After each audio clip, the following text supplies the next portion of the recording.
قلبي دوما يغمرني من فيض ضياء.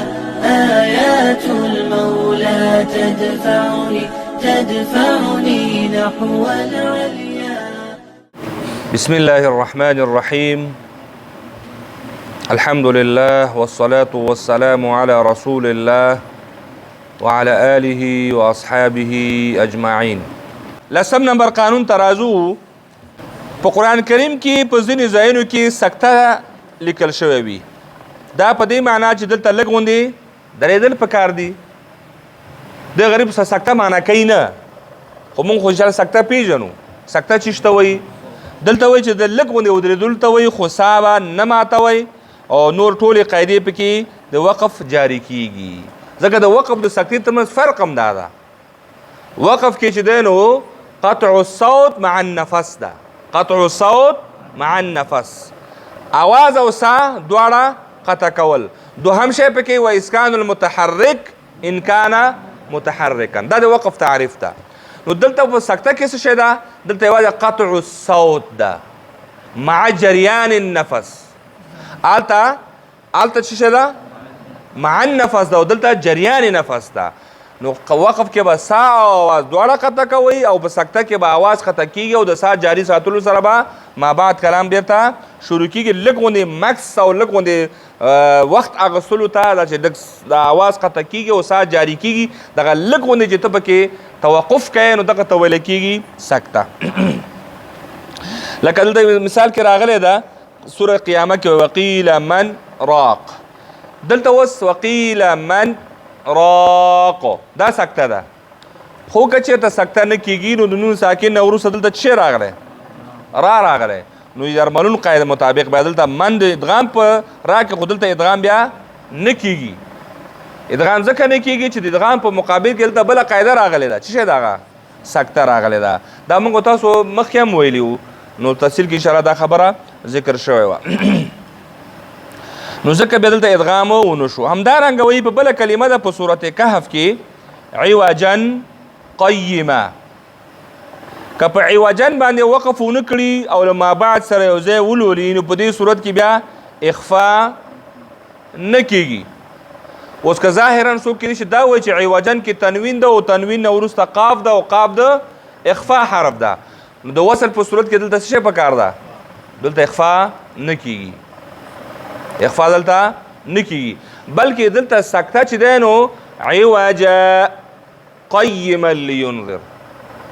او د وقف په صورت کې هم عوجا وقسا واخله قیم، یعنی د سکتې او د وقف په دواړو صورتونو کې نو عوجا ویلی کېږي.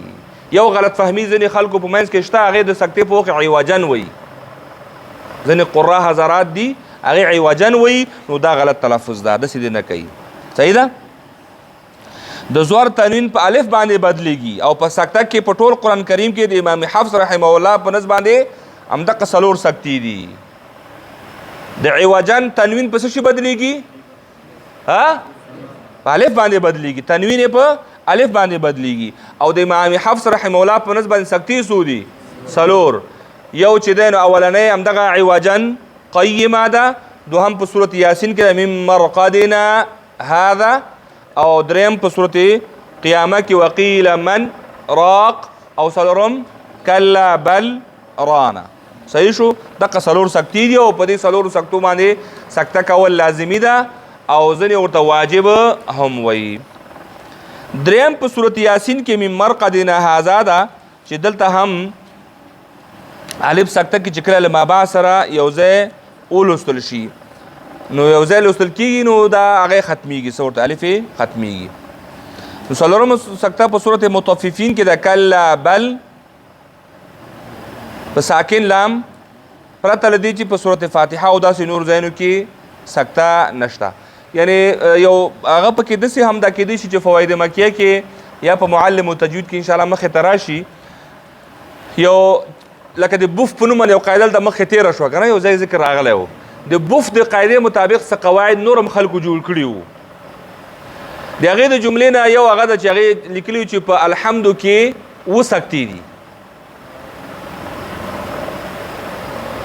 په الحمدو کې دا روایتونه چې دي دا د خېټې نه ویستل شوي روایتونه دي، خو په ځینې وخت کې د دوی چرچه وه د لا علمۍ او د بې علمۍ او د بې کتابۍ په دې دور کې خلکو خپل لوبې کړي دي، په دین باندې او قرآن باندې خلکو خپل ځان ستړی کړی، ځان پکې قواعد جوړ کړي دي.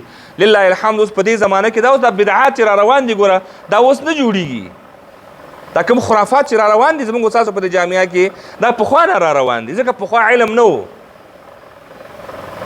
پخوا علما ډېر محدود ول، او که محدود که وم نو د هغې علم هم محدود و، وسایل ورسره نه و، کتابونه ورسره نه ول، مدارسو ته رسیدګي نه وه، نو هغې ځینې شیانو د هغې د خولې نه راپاتې و، هغه تر ننه پورې چلیږي. الحمدلله نن د هغې د مقابلې دپاره علما کوي چې دا پکې دین کې نشته، دا پکې نشته، دا پکې نشته. ځینې خلکو د هر چا د خپل تعبیر مطابق ځینې کې ځینې شیان په دین کې داخل کړي وو. نو همدغه شی دا خو هم یو علم و، نو په دې کې هم ځینې قواعد خلکو پکې داخل کړي وو. الحمد کې وایي اوس سختي دي، هغه به انشاءالله تفصیل چې کله راشي هلته به درته بیا ووایم. لکه د بوف په نوم باندې یوه قاعده ذکر کړې وه چې دې کې چې دی نو ادغام کېږي او اخفا کېږي او څه کېږي او څه کېږي، ځان نه پکې څه شیان جوړ کړي وو.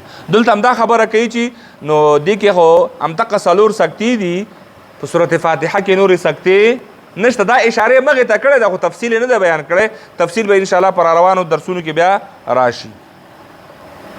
لکه هغې داسې ویلې چې یو څو مثال ورته وایي چې الحمد لله رب العالمین. دا بعضې خلک ولایان ګوره اوس همدغه تلفظ کوي، دې ته هغې سکتې ویلې ایاک نعبد و ایاک نستعین، دغلته دا سکتې دوی کولې.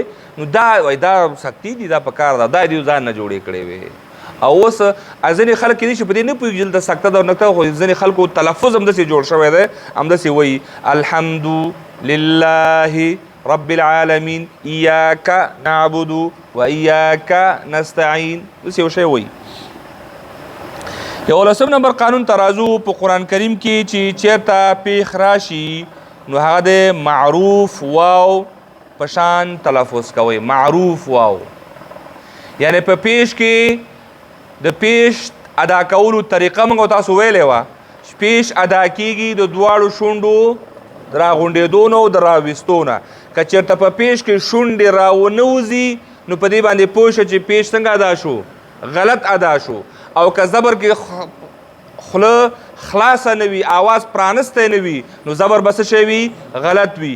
او که په زیر کې لاندې طرف ته میلان نه وي نو زبر زیر به څه شی وي، غلط وي. دلته دا د پیښ خبره کوي. پیښ واو معروف یعنی واو مجهول موږ نه لرو، معروف واو. صحیح شو؟ معروف واو یا لکه دا واویلین چې ده که نه دغه غوندې به نه وایي، بلکې معروف صفا واو به راوباسي. لکه دال باندې پیش ده که نه، دال باندې په دې کې به شونډې راوباسي. الحمدلله دو کوه، کشوه مه، واو پکې مه پیدا کوه، مد پکې مه کوه، خو شونډې پکې څه وکوه، راوباسه. او که ته وایې الحمدلله دلله، دلله دا څه شو اوس چې شونډې راونه وځي دا معروف واو نه شو، بلکې الحمد لله. صحیح شو؟ مثلا ان کنتم دو پیشونه دي که نه، موږ څنګه وایو ان کنتم. اوس دلته دو پیشونه څه شول؟ نو پیش په هغه وخت کې ادا کېږي چې ستا په شونډو کې خو د پیش اثر راشي که نه، نو پیش د کوم ځای نه ادا کېږي. اوس دلته ګوره کون کې چې د کا باندې چې ته پیش وایې په دې کې شونډې به غنې په حالت کې بېرته عادي حالت راشه که نه. ګوره دا هم نه کنتم. صحیح شو؟ نو کوم د بحر باندې چې پیش ده هغې باندې شونډې راوباسه، د غنې په حالت کې دا شونډې مغسې پرېږده مه لکه اشمام غوندې، لا تمنا کې پرېږده مه. که ته دا کاف باندې چې پیش ده په دې کې شونډې راونه باسې نو دا واو معلوم نه شو، بلکې مجهول شو، او موږ مجهول پیش نه لرو یا مجهول واو نه لرو. نو مجهول واو ترې پیدا کېږي، او که داسې ونه وایي نو مجهول واو ترې نه پیدا کېږي. او زیر داسې لوستل پکار دی چې د راښکلو په صورت کې شی ته جوړ شي مجهوله یا یعنې لاندې طرف ته څنګه شي مایل شي. صحیح شو. خو دا کار د عربي ژبې خلاف عمل ده. یعنی که څوک دا معلوم نه وي او مجهول وي، دا مجهول چې دی نو د عربي قاعدې خلاف عمل ده. ځکه عربي کې هر څه معلوم دي. عربي کې دا لکه پښتو یاګانې غوندې پکې نه چې اوږده یا او لکیداره یا او بېلکۍ یا او ښکروره یا او دا شی پکې نشته. ساده یا ده، بس یوه معلومه یا ده. صحیح شو. دلته وایي چې داسې مه کوئ، بلکې پیښ داسې لولئ چې که راښکل شي نو معروف واو ترې نه جوړ شي. که راښکل شي یعنې کوم ځای کې د راښکلو وي، لکه الحمدو، که دلته ته دا دال راکاږي نو دلته په خپله دلته چې جوړ شي؟ واو جوړ شي، دو جوړ شي. یعنې په دغه انداز باندې شونډې راویستل پکار دي. او که همدغه شان زیر راښکل شي نو یا ترې نه جوړ شي، او که زبر راښکل شي نو الف ترې نه جوړ شي. په دغه شکل باندې دا ادا کول پکار دي. په 12مه قاعده کې ذکر کیږي چې کله په مشدد واو یا مشدد یا باندې وقف وشي نو باید یو څه په سختۍ شد څنګه شي؟ راښکل شي، تر څو شدې پاتې شي، یعنی حذف نشي شدې.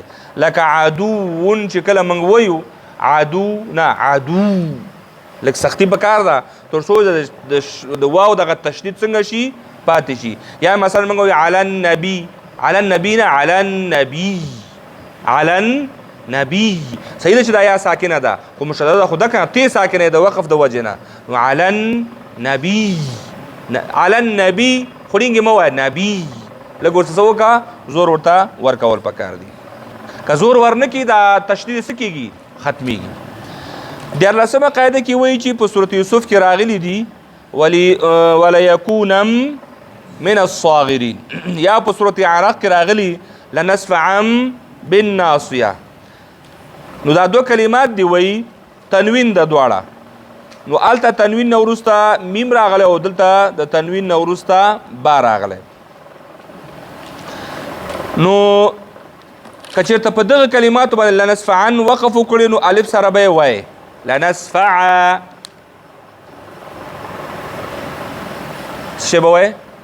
الف سره به وایي. یعنی د تنوین چې دلته وقف وکړي خو تنوین ختمیږي که نه، نو چې تنوین ختمیږي نو څنګه به وایي؟ لنسفعا باندې به وقف نه کوي، وایي لنسفعا نه، بلکې لنسفعا. صحیح شو. داسې وایي وقف کوي. په تنوین به نه لوستل کېږي په دواړو کلماتو کې. ولیکونن هم داسې ولیکونا داسې به لوستل کېږي. 14 نمبر فائده کې وایي په قرآن کریم کې 4 کلمې داسې دي چې صاد لیکل شوی دی خو پاسه یې وړوکی غوندې سین لیکل شوی دی. یو په 8مه سپاره کې ده، یو په 2مه سپاره په آخري رکوع کې ده، او بل چې دی په صورت طور کې په 20مه سپاره کې ده، او بل په صورت غاشیه په 13مه سپاره کې ده. موږ او تاسو ویلی وو چې اولنی دوه یعنی د صورت اعراف او د صورت بقره والا دواړه به سین لوستل کیږي، دواړه سین لوستل درست دي. او د صورت طور سین او صاد دواړه لوستل پکار دي، او د صورت غاشیه والا یوازې صاد لوستل پکار دي. 15مه قاعده کې لیکي په قرآن کریم کې ډیر داسې ځایونه شته چې لیکلی لام الف وي، لیکلی لام الف، یعنی الف سره لام ده ورسره مخې ته الف ده خو لوستل کېږي یوازې لام، الف نه لوستل کېږي. په صورت آل عمران کې لا الی الله تحشرون دا د لیکلو بڼه څه ده؟ لا الی الله ده. دا هغه کلمات دي چې موږ تاسو ویلو دا په وقفن او وصلن په دواړو صورتونو کې د الف نه ویلی کېږي. ولا اوضعو دا په اصل کې د رسم بڼه ده ولا اوضعو خو د الف نه ویلی کېږي. او لاذبحنه لیکل کېږي او لا اذبحنه، لا سره چې کوم الف لیکل شوی ده دا نه لوستل کېږي. او لاذبحنه درسته. لا الی الجحیم لیکلی ده لا الی الجحیم دا الف نه ویلی کېږي نو لا الی الجحیم شو. لانتم لیکل شوی ده لا انتم دا الف نه ویلی کېږي. صحیح شو. همدارنګه وایي د صورت آل عمران په 15 رکوع کې هم کلمه شته افئن لیکل شوی ده افائن د الف نه لوستل کیږي بلکې د لوستلو طریقې دا افئن. په ځینې ځایونو کې ملائه دا هم الف سره لیکل شوی دی، ملائه د دې د الف هم نه لوستل کیږي بلکې ملائه لوستل کیږي. او په سورۃ کهف کې لشیئن لیکل شوی دی، دا هم چې دی نو الف سره لیکل شوی دی خو الف نه لوستل کیږي بلکې لشیئن تلفظ کیږي.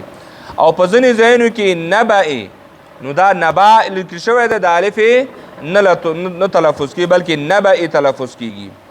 او نبأ هم راځي هغه هم د قشان دا هغه نه تلفظ کیږي، د الف نه تلفظ کیږي بلکې نبأ په ځای باندې نبأ لوستل کیږي. آخر کې خبره کوي د ذکر شوی قاعدې زیاتره هغه دي چې اختلاف پکې نشته.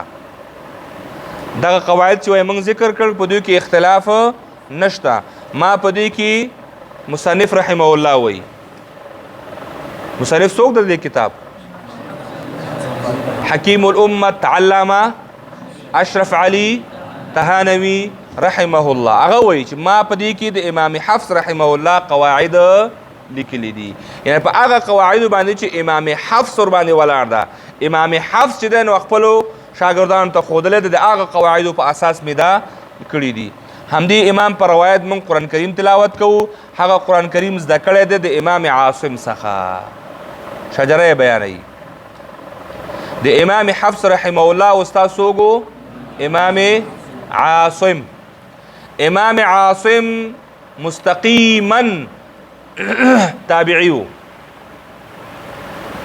صحابه لیدلی دي، تابعی. صحیح شو. امام عاصم رحمه الله د امام حفص استازو. امام عاصم رحمه الله د زوی داسې تربیت وکړو چې هغه په دنیا په سطح باندې یکتاز ده اوس. او بله خبره پکې دا ده موږ تاسو قرائت کې د امام حفص تابع یو، او فقهي مسایلو کې موږ د امام ابو حنیفه رحمه الله مسلک اختیار کړی ده. او تصادف او هغه پکې دا ده چې امام ابو حنیفه رحمه الله هم د امام عاصم شاګرد ده، یعنی امام عاصم د امام ابو حنیفه رحمه الله استاد هم ده. یعنی زمونږ تاسو دواړه د قرات امامان چې دي هغه د دغه امام عاصم رحمه الله په شاګردۍ کې راځي. او الله تعالی دواړو ته دومره لویه مرتبه ورکړې ده په ټول جهان کې. په ټول جهان کې په دنیا کې به تاسو داسې قاری پیدا نه کوي چې هغه د امام حفص په قرات خود نه پوهېږي خو امام نافع قرات دی ورته یادي. اول به امام حفص د قرات مطابق قرآن یادوي، د هغې نه وروسته د نورو امامانو که سبعي که عشري هغه به یادوي، هغه به په دویم قدم کې وي. په ټول دنیا کې قرآن کریمونو چاپ چې ده هغه د امام حفص رحمه الله په مذهب باندې چاپ دی. نور قرآنونو تاسو چاپ نشئ لیدلی او هغې باندې پابندي هم ده. او همدغه شان د امام ابو حنیفه رحمه الله شان ته تاسو وګورئ په ټول جهان کې د نورو مذاهبو متبعین پیدا کیږي، او هغه شاذ وي، کم وي، لږ وي، ځینې ساحو کې وي. اکثریت قاطع چې دی هغه ټول په نړۍ کې د امام اعظم ابو حنیفه رحمه الله قضیه ده. صحیح شو. نو دا دواړه د یو استاد شاګردان دي او الله تعالی دواړو ته ډېر زیات لوی مقبولیت هم ورکړی ده. او بل د ابو حنیفه رحمه الله په نسبت باندې د هغې په اړه باندې البته یو خبره مشهور ده چې د دوی یو لور و حنیفه نومېدله او دا ځکه چې د ابو حنیفه باندې مشهور ده. دا خبره ډېره قوي نه ده، دا خبره ډېره قوي نه ده چې د هغې د ابو حنیفه حتی په تاریخ کې لیکي چې د ده بیخي لور وه. په تواریخو کې شته چې د ده لور کوام نو ابو حنیفه په نوم باندې کوم لور نه وه. دته چې د ابو حنیفه ویلی کېږي دا د حنفیت منه حنیفا وما انا من المشرکین، دا هغه خبره د ابو حنیفه ورته ویلی کېږي، نه دا چې د لور د وجې د تصفیه ده منسوب وي. که نه وي بیا د امام ابو حنیفه رحمه الله هغه شته کتابونه شته، هغه لږ مطالعه کوي، که چې د نوې خبره هم پکې ولیدله بیا ماته یې مو وایي. صحیح شو. نو دا دواړه حضرات چې دي د امام عاصم رحمه الله شاګردان تیر شوي دي، امام حفص او امام ابو حنیفه. امام حفص استاد څوک؟ امام عاصم. امام عاصم تابعی ده. ګوره د چا نه قرآن زده کړی؟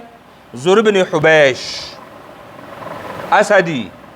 زر ابن حبیش اسدي رحمه الله.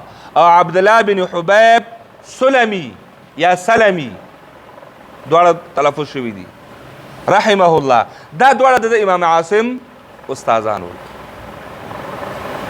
صحیح شول.